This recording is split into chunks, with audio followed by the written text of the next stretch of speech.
Good morning, noon, evening or night, depending when you're watching this video. My name is Legend and welcome to the update 2.0 overview, live reaction, first reaction. And something that I want to make at the moment, I guess. Hello, long time no see, at least this face. I thought let's set up the whole webcam stream thing again. That didn't work out well. Took me almost half an hour to set it up.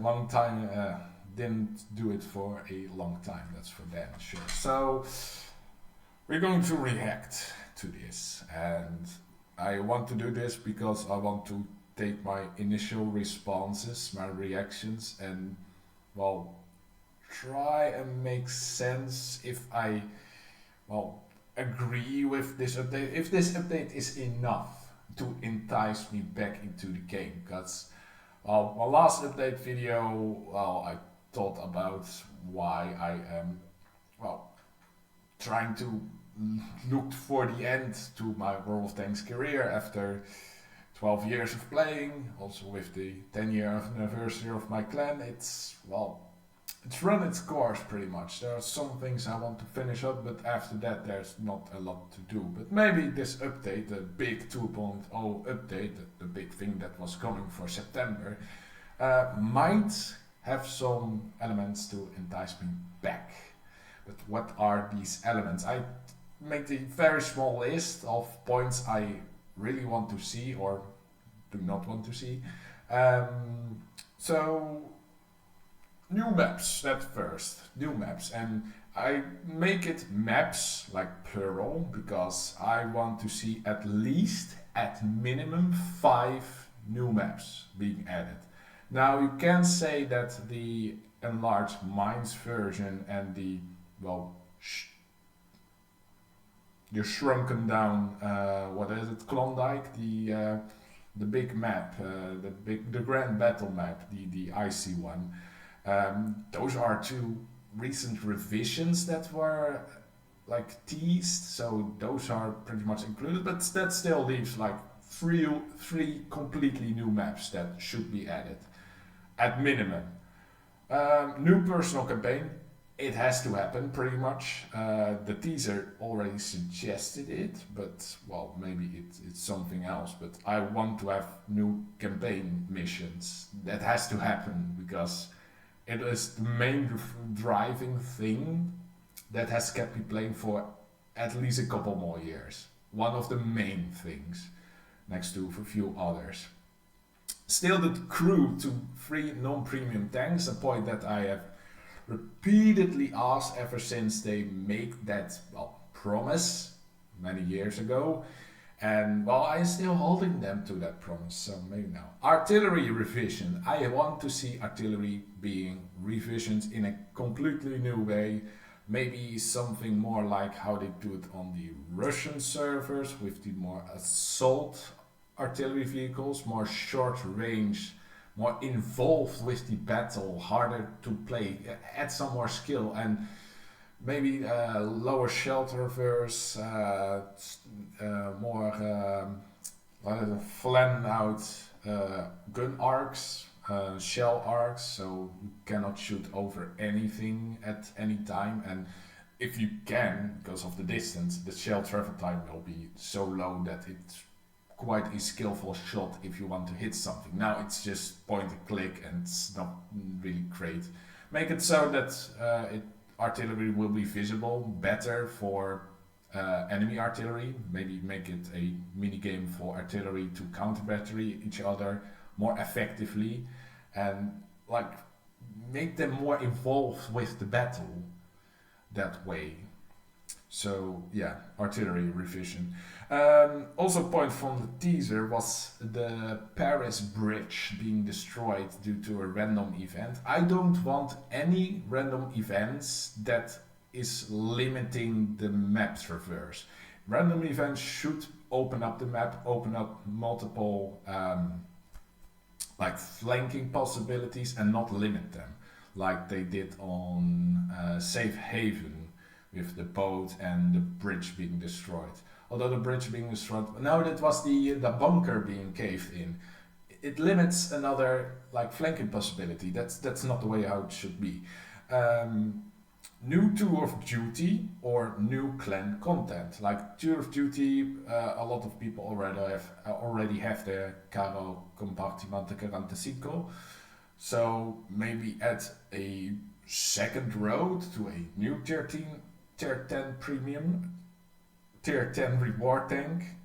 Well, you can see that is live, being recorded live. that's going to be very obvious.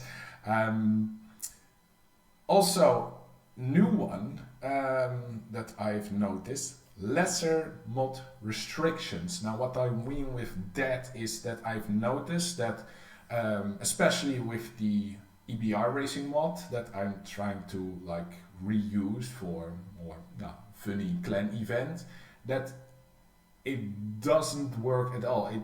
It doesn't work on such degree that my game doesn't want to open. I don't know what Wargaming has done. I've not seen any clear announcement, but it seems like the only mods that can work or allow your game to start even are the mods directly from the WoT mod page, but that is another limiting factor. Like, sure, you get rid of all the illegal mods. That's for damn sure. That's a good thing. But at least open up the WoT mod website for more creative mods. Make more of those mods official. Like, add those mods like the EBR racing mod, which is more obscure. Not a lot of people use it, but it's something, and it's not on the page, so I cannot like use it anymore, which I really wanted to do.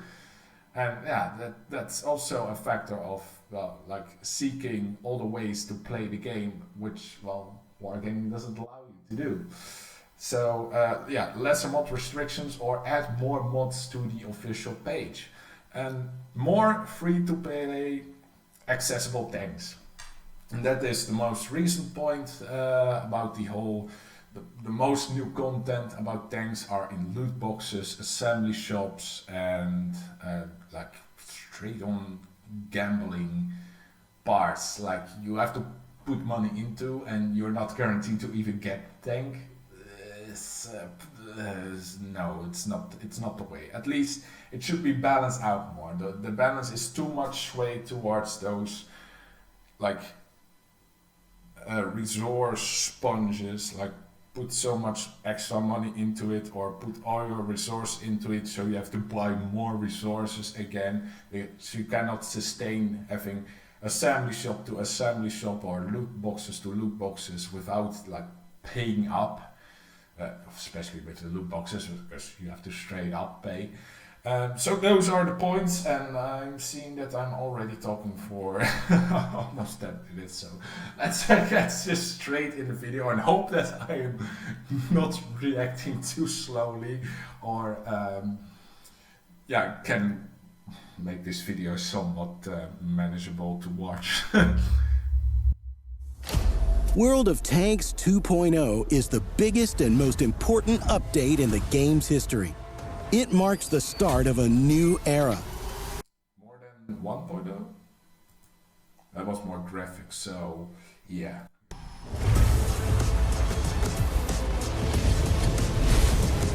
I know about the tier 11s. I haven't mentioned that, but quick point about tier 11s. Make that their own matchmaking, because I think tier 11 are such a like boost up, really modern tanks and such. I don't think they should be put against anything from tier 9 or tier 10 even. I believe they should have their own like special mode of random battles where they can face off each other. Of course, everybody will say, oh, wow, so when the game's released you have no tier 10 battles because people doesn't have those right away, except the whales that were outright paying for it on release. Maybe have those whales fight alongside each other, just gold spamming everything. But on the other side, I do think that maybe it's a funny idea to at least have one free tier 11 accessible for everyone who has the sufficient tier 10 in which the tier 11 will lead onwards to.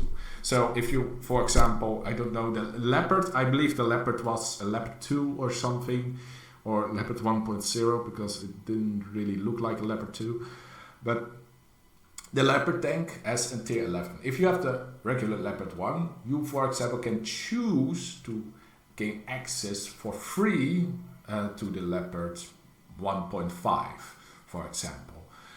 You have other tanks, so you can have a choice between every tank in which you have a tier 10 accessible, which leads onwards towards that tank. So what happens is you get the tank for free for a rent period. So a rental period, the same with what was it, like the unlimited crew retraining, when that was added to the game for the crew update.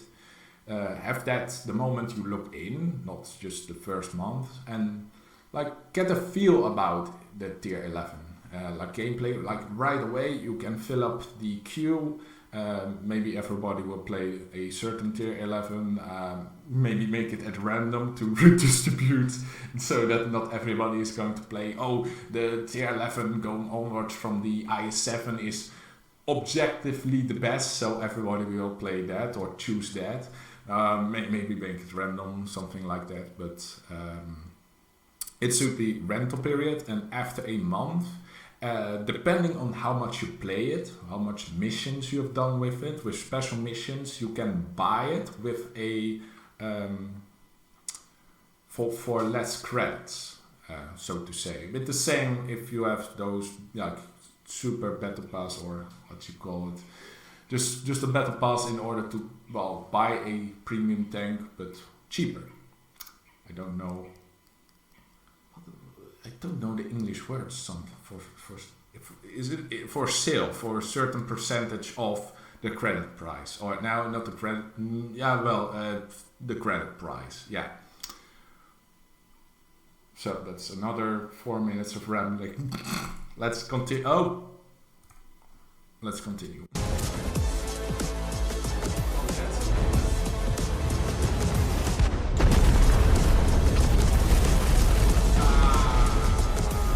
Fuck.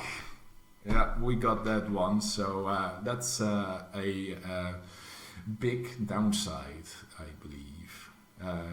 Maybe it's only that the Paris bridge being destroyed. Maybe that's the only one that's limiting flanking possibilities. Or on the other hand, maybe it doesn't. Who knows? Who knows for sure? Big Rebalance. Interesting. I haven't noticed the titles. So,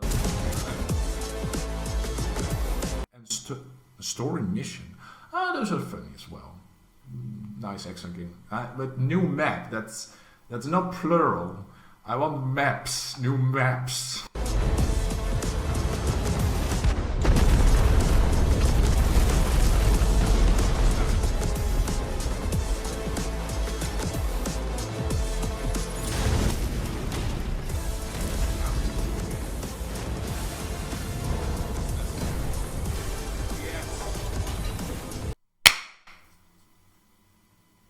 Great.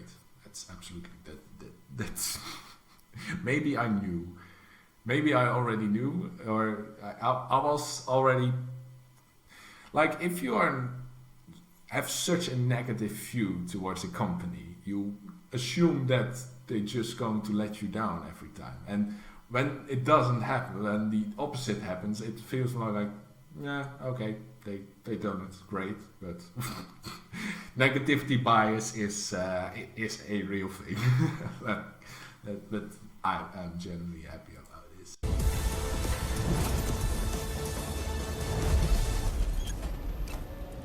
Let's begin with the... It looks like a MOBA game. I don't know if I really like that though, but it's a new garage. I knew that the garage... Is the garage the logo that we saw in the end? Because we are back in a garage. Is that the same? Hanger? Should be a... All new garage. Oh, you start. The new garage reflects the scale of the changes. It's spacious and richly detailed, with contrast lighting, new music, and surround sound. Here, you can feel the spirit of preparation for intense battles all around. This is where vehicles are designed, assembled, painted, and repaired. Menus have a designated place. That's fun. That's so if you go towards like even skirmish battles, you might switch from one part of the hangar to the other one. All areas are united in a single complex, creating the atmosphere of a real tank factory. The garage interface has also been updated. The top of the screen has become clearer, as the game menu list has been moved to the left and stacked vertically, just as a list. Okay, you got store, depot. Okay. Yeah. Should be. The vehicle's crew has been moved next to equipment, consumables, and other vehicle loadout menus. So That's better. Now though, you don't see the actual crew skill icons right now, so like I wonder how easy it is to just auto recrew. That's the most important thing. all pre-battle preparation Make it like automatically the auto return, make that automatically activated. now happens in one place, above the vehicle panel. The vehicle panel can now be expanded by pressing the space bar, giving you the maximum information whenever you need it. In its expanded view, you can now quickly scroll through all your vehicles and create your own custom vehicle lists. Just like music playlists for different moods. Okay, fair. Oh. The familiar filter Hey, that's pretty cool. That's pretty good. Like, I like the feature to have like longest not played. That's a feature what I will wonder about if that is included or easy to do. filters still work as before. Especially like having a setup for clan battle tanks. The right side of the screen contains all the latest events, in-game activities, battle pass, daily missions, all in one place. That's an improvement because the amount of times that you have to click to check off your daily missions. The same can be also be said about the Tour of Duty missions. So All vehicle information is now displayed in a new window. In just a few clicks, you'll find a description of its mechanics, all its technical parameters, the module research tab, and it. like the technical parameters were already visible before, but like I didn't really use it. Like sometimes for fun to look up from how big is my DPN or my Panther 8.8 right now, but not that much. So its armor layout.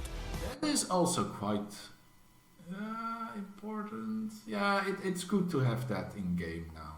To have some kind of tanks TG. If tanks TG. Yeah, tanks TG. I think it was something else. But I wonder if you hover around the tank that you can see the effective armor. The new Armor tab lets you learn how to block damage effectively and where to aim to penetrate your opponent's armor. Here, you can find a detailed breakdown of the vehicle's armor, including its screens. Hover the cursor over any point to see the exact effective armor thickness at the selected angle. If that doesn't accurately display the actual RNG values, so if I still get overmatched while I'm just angling correctly, and it's already saying here, it's an auto ricochet, I'm going to be extremely pissed.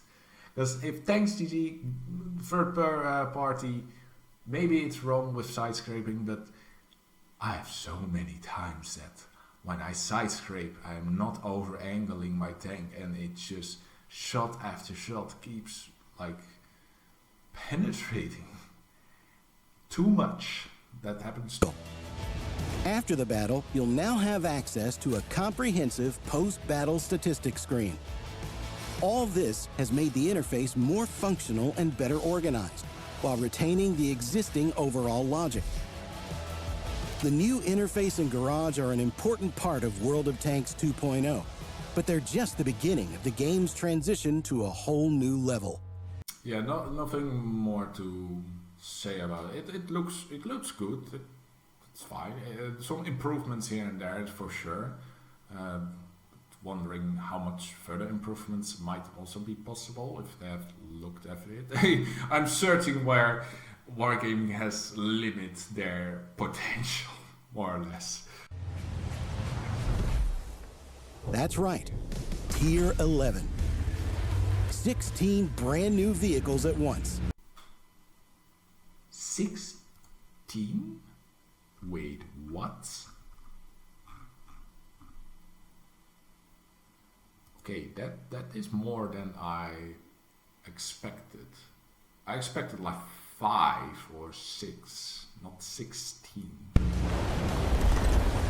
At least maybe 10, like 2 for each vehicle type. This is a major leap forward for the game, and an opportunity for you to discover a whole new layer of gameplay. This is an all... 7 from the teaser instead of a new tier 10 from a new tech tree line from a new nation. So no new nation, no new tech tree line. New picture of battle that you'll paint yourself. To get to a Tier 11 vehicle, research it for XP and purchase it for credits. That's all there is to it. 7 heavy tanks, 5 medium tanks, 3 tank destroyers, and 1 light tank await. All these vehicles continue their existing tech. Wait, the French one isn't the light tank? 5 medium tanks. Are you for real? That fucking ELC even 90 looking ass is a medium?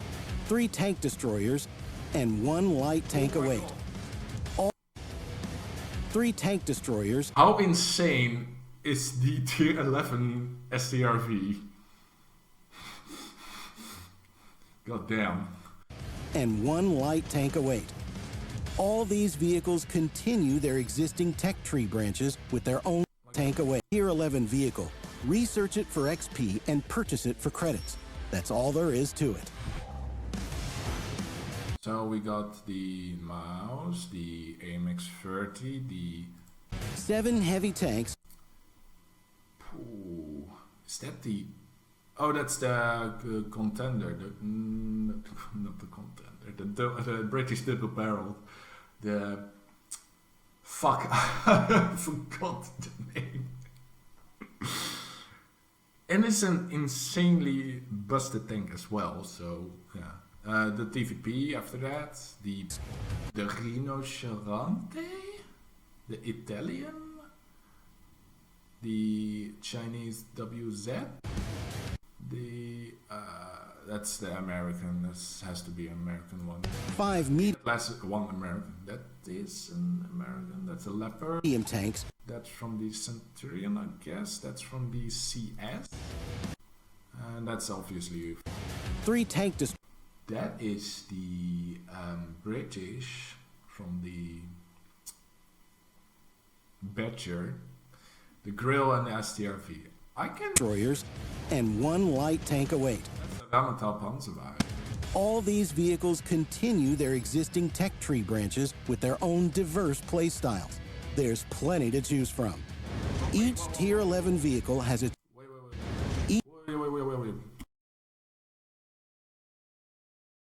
branches with their own So all are from branches except this one. So this is a unique Tier 11 premium reward. Hopefully for the personal campaign, but I guess the personal campaign had another tank displayed, so that's probably the newest one. diverse playstyles.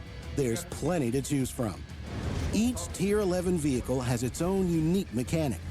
That may be an active ability that you especially with those, because I pretty much could expect T803. Okay, I pretty much could expect that those tier 11s would have initial gimmicks or abilities. Especially then they need a different type of matchmaking. They have to put up against each other.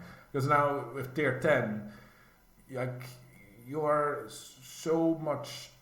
I don't know the exact distance between like stat wise. Maybe the stats are just significantly less improved in comparison tier for tier, but they get the additional abilities. Then you can make a case to put it in the same matchmaking. But if they are better and they got abilities as well. No, and I see they are put against tier 10, so yeah, that's no more top tier. No more top tier. You need to get your tier 11s to be top tier, otherwise you get put against them, and you will suffer the same way how you did on tier 8 or tier 9. Tier 9 is not that bad, but again, now it's with abilities. I don't know how much stronger they are. That really is the deciding factor if this is a good implementation or not. Otherwise, just keep it separate. Keep it on a separate matchmaking level. You can use at the right moment. A passive effect that Give those abilities to other tanks with similar appearances, then you can also build a case. Works automatically. A situational bonus that a passive effect that works automatically. A situational bonus that activates in certain conditions.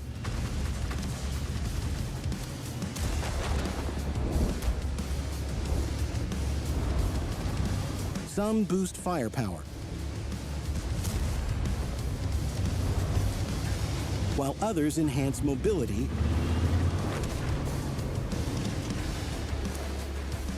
or even reconnaissance. Is that going to be the new best light tank? All of them highlight each vehicle's unique playstyle.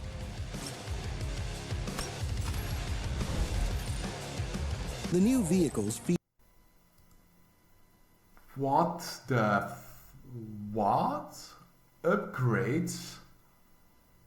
Oh my god. So not only are they maybe better tier for tier, got abilities, but they got, well, improved health, improved accuracy. You can improve it even further next to the... Oh, maybe that is, instead of field mods, you get this. But still, that's... now keep them safe. Feature an upgraded system exclusive to Tier 11, replacing field modification. It lets you make one decision. Each of the 16 vehicles even more effective by improving both their base characteristics and special mechanics. When your vehicle is fully upgraded, you can unlock customization elements unique to Tier 11. A stat tracker, volumetric 2D styles, and gun sleeves. So the stat tracker is only for tier 11. Okay, great man. And to get all this, all you need to do is play. Play at the new tier. No. Initial thought, I don't like this. Like the simple fact that they get put up against tier 10 and maybe even tier 9 is a big no. If they are separated, it's fine. It's contained with their own game mode, but having to play against stronger tanks with abilities and seemingly improved field modification tab, because if I saw it correctly, there are no downsides to anything. That's just a straight HP buff, not that much, but horsepower. That's for the engine. Wait, engine power, category mobility, and you got the icon of a shell with a timer. Right, improved UI. Since they since they don't have their own matchmaking, I cannot agree with this. I don't like how this is going to be implemented, but well, it's new content at least, and it is freely accessible. So that's another point. Like we got 15 new freely accessible tanks, but how hard is it to reach them? Because on the Russian server it's quite hard, or quite an exhausting, daunting task to do. Something with redoing the entire grind from tier 5 to 10 again. But well, maybe it's not that bad, but like keep them separated, it's okay, but now it's Update 2.0 aims to improve gameplay in all areas, and the Big Rebalance is a crucial part of this. It was broad and systematic, taking into account the introduction of Tier 11. Changes have been made to almost the entire vehicle roster. This is a complex package of adjustments that, together, will enhance the experience for every player. First, stock vehicle configurations have I saw the Super Hellcat, that's a reward tank, that's also getting added. How about premium tanks? How are those getting rebalanced? Only buffed? They're only going to be buffs, I guess. been significantly improved. This smooths out the dips in their combat potential as you progress through tech tree branch research. The top configuration will remain the strongest, but vehicles will now feel more comfortable to play right out of the box. Second, the module. Great point right there. Absolutely. Stock tanks are some of the worst experiences that you can get. Some vehicles are not playable. They simply are not playable. The module system has been simplified. All radio modules, apart from the top ones, have been removed. Honestly, like how many times will you play a tank from its stock configuration towards its top configuration? Like, most people save up their free experience to get them to the top configuration as soon as possible. I did that as well. During my later grinds, I just played one battle in their stock configuration. I already know from, okay, I can research that, I can research that, I can research that. Get a little bit of like the regular experience, but immediately add up from, okay, at least so far, and maybe for only the top gun or the top turret in this case, I might play more times until I got enough regular XP. But right off the bat, I would like play one battle. Maybe it goes well, maybe it doesn't, but immediately consider, well, at least the gun. Engine power and tracks, maybe, it depends on if the tracks can hold the better gun, but you know the point. I'm rambling again. It's over half an hour again. While suspension no longer affects load capacity. No more restrictions on modules and equipment for stock configurations. This applies to all researchable vehicles in the game. On top of that, targeted improvements have been... that one, the fucking ARL 44, or that the V36, I believe. Improvements have been made to hundreds of vehicles across multiple tiers. Researchable light tanks have gained more hit points. A number of premium tanks have been improved. Many underperforming Tier 10s have been buffed, including the Type 5 Heavy and...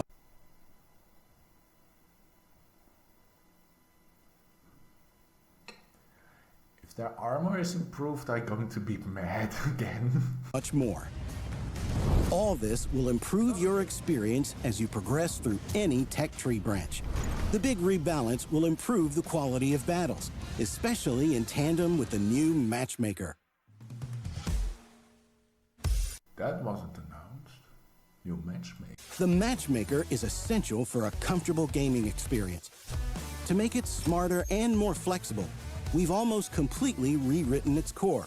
It's very That's also a point that I didn't write, but I'm thinking of right now. Make the matchmaker balance out on player skill due to WoT rating. That's the best rating system they have directly access to, but like recent rating, that's more accurate. Like use those ratings to pitch each other more balanced teams, so you get less, at least less. It can still happen that you still got turbo battles, even though the players are very evenly matched because of RNG, but limit that to include the like ratings, player ratings in the matchmaker. very foundation. So now, battles now feature the most varied possible vehicle lineups, even when there are a lot of similar vehicles in the queue. Okay, fair, because the amount of I forget all tank names, literally all DZT, all those DZTs and Death Stars, that at least 3 each battle, each team. It's yeah. Teams are more often built with a one-tier difference. Vehicle roles are taken into account. Hold on a moment. What? Built with a one-tier difference. +2, -2 matchmaking is gone. They glance over this quite quickly, but this is huge. They glance over it so easily. It's such a problem, but In the queue. Teams are more often built with a one-tier difference. oh, more often. Okay. So the structure is now like less +2, -2 matchmaking. Okay. Vehicle roles are taken Remove +2, -2. That's also a great idea. If they done that and glance over like that would be insane. into account. For example, the matchmaker will put a Badger against a T110E3, Yeah, better. not against a Grill 15. Teams are limited to 3 light tanks and 5 tank destroyers each. Big. 5 tank destroyers, big. Like the amount of tank destroyers they put in, like accessible. The DCT, the Death Star, like I said before, the Death Star in the Bond shop, it's overflown with tank destroyers recently, and like for good reasons as well. Because if you play any other tanks, you get punished by camping tank destroyers. So eventually you think, well, let's fight fire with fire and also be a camping tank destroyer, because that is like I'm getting less punished because I'm more passive. And most importantly, the matchmaker now adapts better. It reacts to the number of players in the queue and the distribution of vehicle types and even roles, and finds the best compromise between reducing wait times and assembling the 2 most balanced teams. Still, yeah, it's an improvement. It's a definitely improvement. The bar was already very low, to be honest, but it is an improvement. I didn't like that they haven't done player rating as well, but well, maybe that's too much in one go, because they want to have the balance and still have a acceptable queue time. So in that regard, I understand. With the latter always taking priority.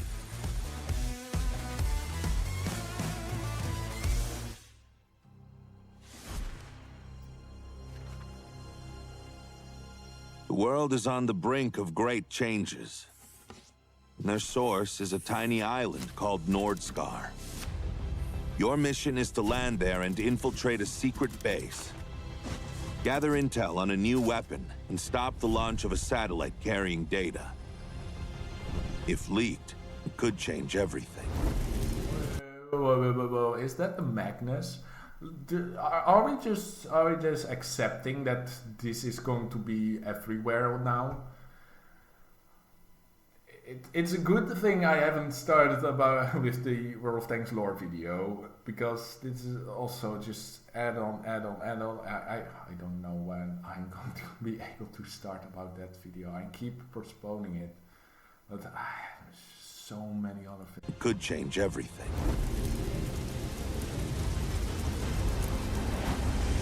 Operation Boiling Point is a single-player story mission that introduces you to a brand new location, Nordscar. Fierce resistance from new Tier 11 tanks awaits you. During the mission, you'll have the chance to capture the newest vehicles yourself. For free? Can you do that for free? Or for free for a rental period?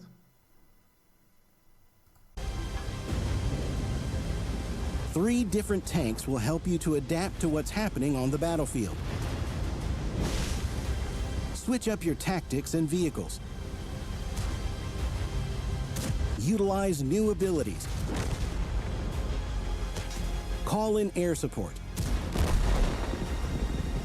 And use all means at your disposal to stop the inevitable. The secrets of Nordscar Island will lead you to Sector 3. The third personal missions campaign. An all-new challenge for your skills that's drastically different from the two previous campaigns, with new conditions and worthy rewards. I wonder what kind of conditions, because next to like Nation and what was it before, like Tank Tai, there aren't much other perimeters to like evenly balance things out, because you have like the only other thing I can think about are tier limited, but well, that already was the case partially. What was the other thing I thought about with the perimeter of the third campaign? Subtypes? I guess?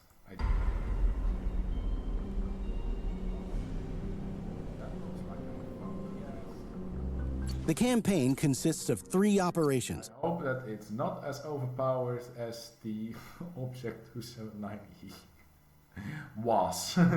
How it was when it got introduced. The Windhound! Ooh! That looks like a fun vehicle to get. Each of which is divided into 3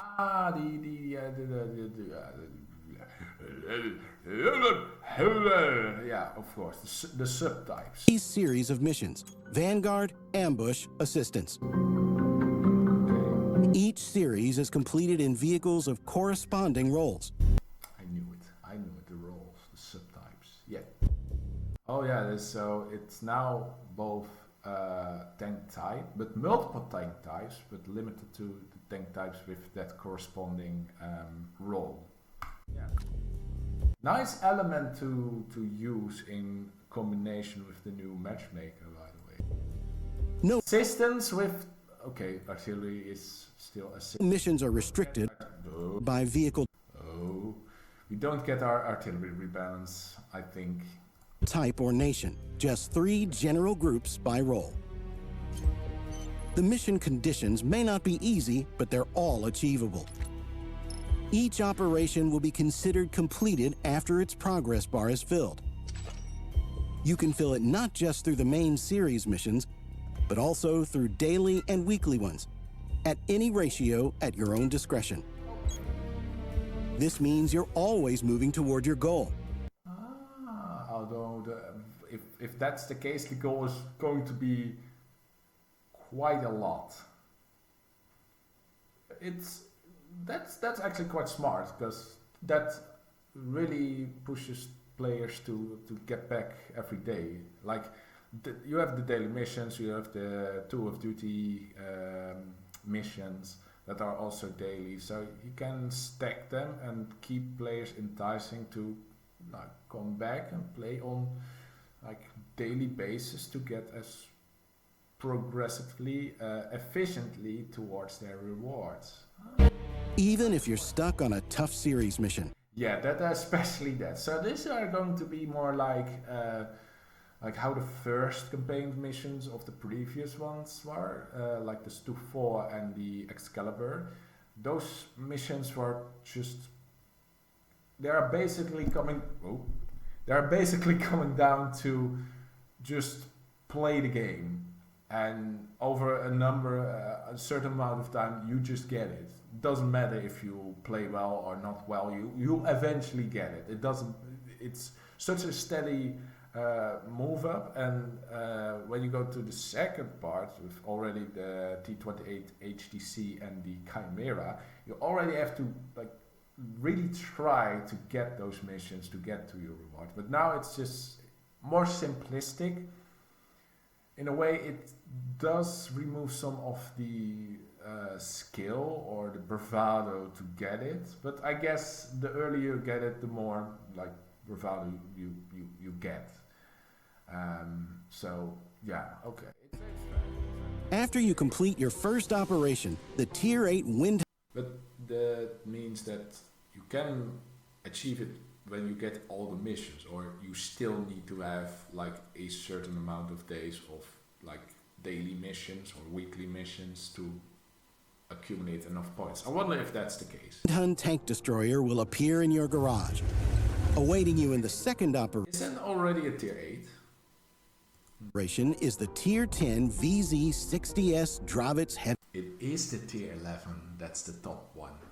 That was the 16th tier 11. tank. Finally, when you complete the third operation, you'll get the rarest and probably the most coveted Tier 11 vehicle, the Black Rock. Its characteristics are complemented by a unique firing mechanic that really makes it worth the effort. But no matter how outstanding the Black Rock might be, first and foremost, it's a symbol. Cold, hard proof that you're damn good. Or played long enough to accumulate those missions, right? Either you are very good or you play a lot. I like it. I like both. I wonder how long it takes if you only do it with the daily missions or.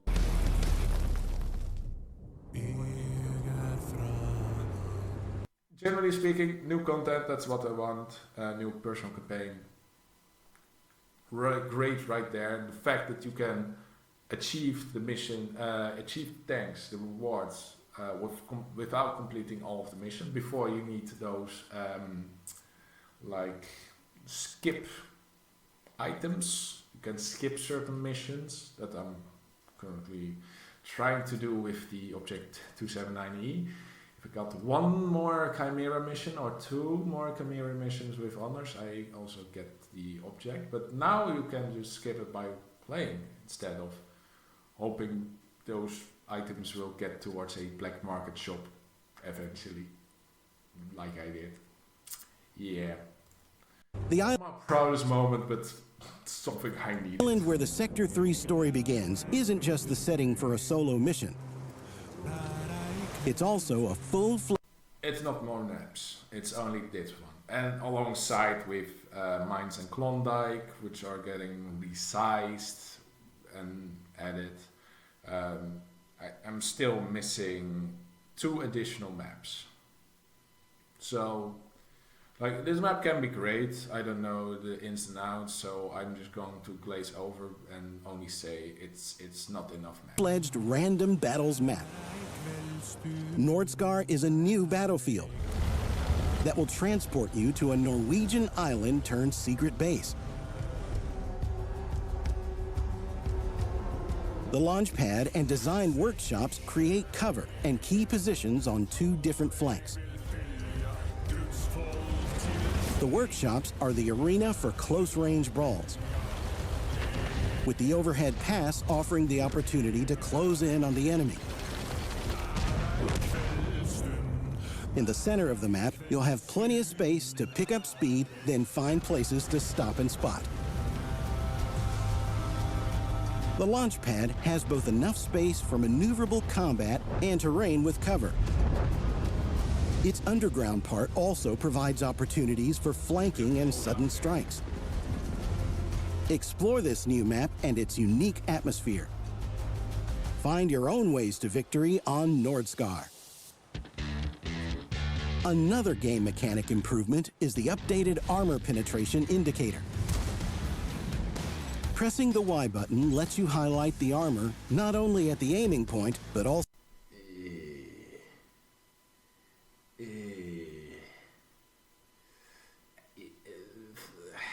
yeah.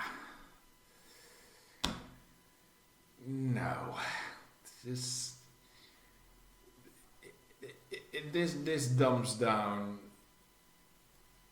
the game even more. Like the armor penetration indicator, like already in itself by marking something with green, orange, or red was like you remove some skills by knowing the tank's layouts and what to ban, what you can ban and can't ban. I don't know when they added, but I do know that there was a long period where I didn't use it and really have to know from like armor models, like really get those in my head. Like I know World of Tanks is more casual these days and more like new player friendly, but still it's, I don't know. Maybe make a separate like game mode or us right now. You cannot do that because there are not enough players probably.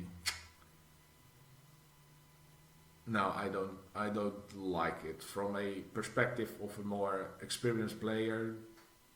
Like just have issues with a newly released tank, like figure out how the armor model works, and after that just know that you can and cannot apply certain like logic thinking. Like you can get any weak spot. Any weak spot is now even more highlighted. Before you might think, oh well, it's maybe you can, but if you aim, wait, it did first aim armor not only at the pressing the Y button later. Pressing. Look at the cupola. Like you can see something weird is happening already. Like the bottom green part doesn't gets really registered as like in the same like pattern. Yes, the same pattern as the orange part. Pressing the Y button. Like you see the diagonal stripes, but you didn't see it right there. So does that indicate like only critical hits, or was that still? To highlight the armor not only at the aiming point. No, you can see there the green with the stripes. So and it's, yeah. But also the surround. And you still can get a non-penetration because of RNG. They haven't removed RNG penetration, or if they don't, if they remove penetration RNG, because that's absolute bullshit, then I would just straight up come back. Then Surrounding area. It activates with a slight delay after you stop it. okay, so it only works if you're not like snapshotting. Okay, if you only prolong longer. Yeah, so you can use it, but it puts you at risk because you want to aim longer, especially if. Okay, so you can get situations where less skilled players are just staring at you in the open, trying to wait until their like the pen indicator area gets activated. So in the meanwhile, you can shoot back. Okay, balance. And start aiming. The high. I think there are too many scenarios where you just can more easily aim for weak spots. Lighting works only in sniper mode, within a small radius inside the aiming circle, and at a distance of up to 300 meters. Okay, so sniping, like sniping weak spots is already something I don't do, but yeah, okay. Sound is another important It's less bad than I thought, but I still don't like it. part of the game. It deepens immersion and provides additional information about what's happening around you. We've diversified our audio using real tank sounds. With new engine and track effects, vehicles now sound different. And more That was was also a problem. You got the whole sound mod of 1 GB made, for fuck's sake. Like, who does that unless the sounds are just so generic and dull?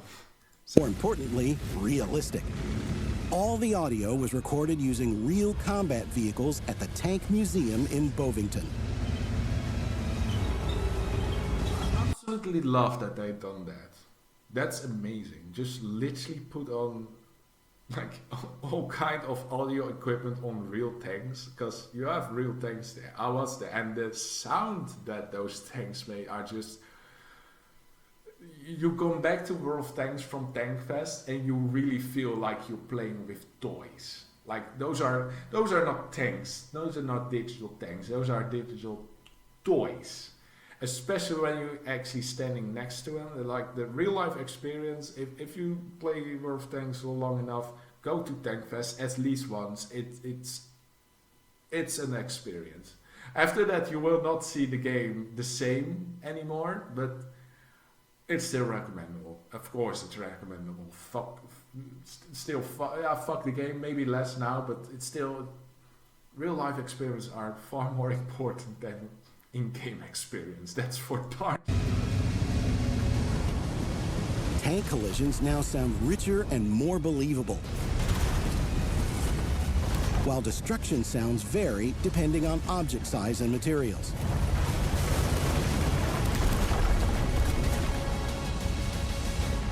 Update 2.0 brings random events to 4 more maps. I'm not looking forward to. Fjords now has a bunker with a passage, and an airstrike opens its doors to everyone. Great.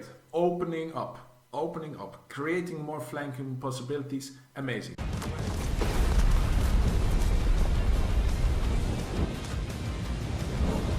Ensk region features periodically passing trains that create dynamic cover for moving forward or changing position. Opening up, giving possibilities for flanking. Good. Thumbs up. You block off a part of the map temporarily just for the possibility to move further.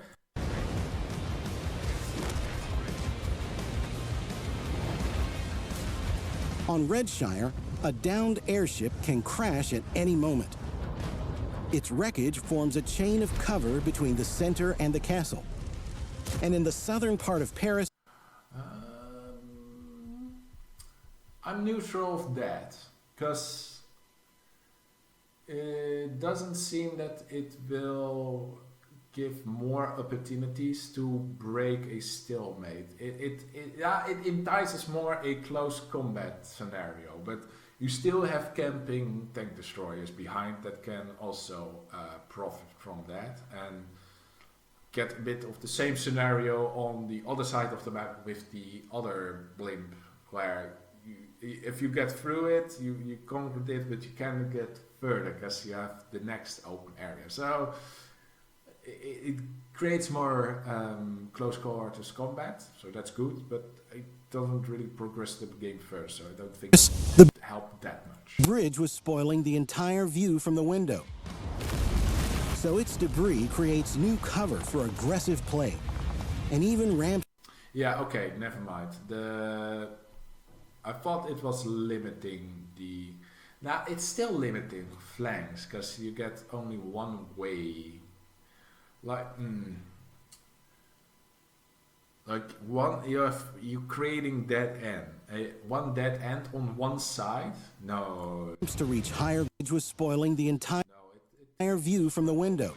It gets destroyed evenly. This side will also be a ramp, right? Because then you even it out a bit. I'm also going to go for neutral. It seems again far less negative than I initially thought. So its debris creates. It's a lot of stalemates are here, so if this entices more chaotic, more close combat that is more engageable, more cover. So for that, Creates new. but it seems that it does get. Wait a minute. Can I this down. I cannot read. Yeah, I think this is ramp. So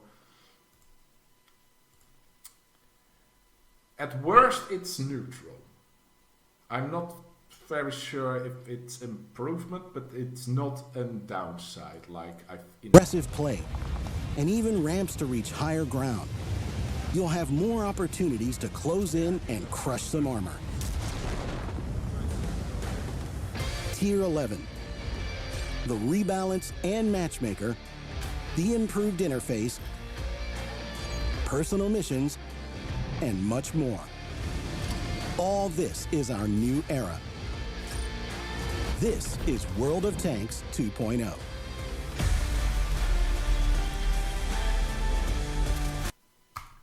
Alright. Quick conclusion, because I'm already recording over an hour. Is it enough to entice me back to the game? On more active basis, or keep me enticed? I think it does. I think the amount of new content, Tier 11, personal campaign, the story mode, although slightly, because you can go through that for quite quick, will set up new long-term goals for me personally. I would have rather liked, let's just check up the points that I made. So the new maps are, like, there are new maps, but there aren't enough, so cross that one down. New personal campaign is done, so that's thumbs up. There are no crew changes to non-premium tanks, didn't think they add that one in sneakily, or just maybe a smaller point, but I still want that. No RT revision, that's a darn shame, because you still got the, well, quite toxic gameplay, let's be honest, right there. Paris Bridge Destruction is not as bad as it seems, and the random events itself does not seem to limit flanking possibilities. At most, it just keeps the current flanking situation up how it is right now, but entices more close quarters combat, which adds a net positive, in my opinion. So that's a thumbs up right there. New Tour of Duty or new clan content, haven't seen any of that, so that's a shame as well. Although with the other new content, might be nothing about the mods. Didn't think I would see that, but that's also not a thing. And more free-to-play accessible tanks. They have done that with the tier 11, of course. So overall, of my 2, 4, 6, 8 points, they get 3 ups and 5 downs. With that, it's more downsides, but it's more downside due to inaction. But there are no new additions where I think it's going to be detrimental to the game. Although the only big criticism that I have is the tier 11 not being in their own matchmaking. And furthermore, I didn't think I saw that many issues. Yeah, rebalance. It's also a lot in the details, of course, like the rebalance. And the armor flashlight is also something. So those are the 2 things that I like the least. Tier 11 as a concept itself is good, but keep it separated. Armor flashlights, it's not necessary. You already got the pen indicator, so you already make it quite easy for new players or like casual players. It's not necessary to add additional things to make it even easier on most scenarios. But all in all, more long-term goals. I will keep my interest in World of Tanks by the looks of it, unless it flattens out. Nevertheless, like maybe it isn't enough. But initially, now after watching this video, yeah, there are going to be new things to do. There are going to be new reasons to play, or keep on playing actively. So with that, let's end the video. I'm not going to edit. I'm going to just publish this as raw material. So good luck. If you've watched all of this in one go, like, thank you very much. Also, my apologies, because I think I've rambled quite a bit. Like, the whole video is 16 minutes. Like, I've talked over like 3/4 of the stuff in preparation or during the video. That's I don't know how the watch is going to be. I'm not going to rewatch it. I'm going to rewatch it eventually after a while, so I can remember what my opinion was right here. But I'm just going to finish it up before it gets ridiculous, and I just keep rambling on, and people are just leaving nevertheless, knowing that it's over. Just stop the recording. Just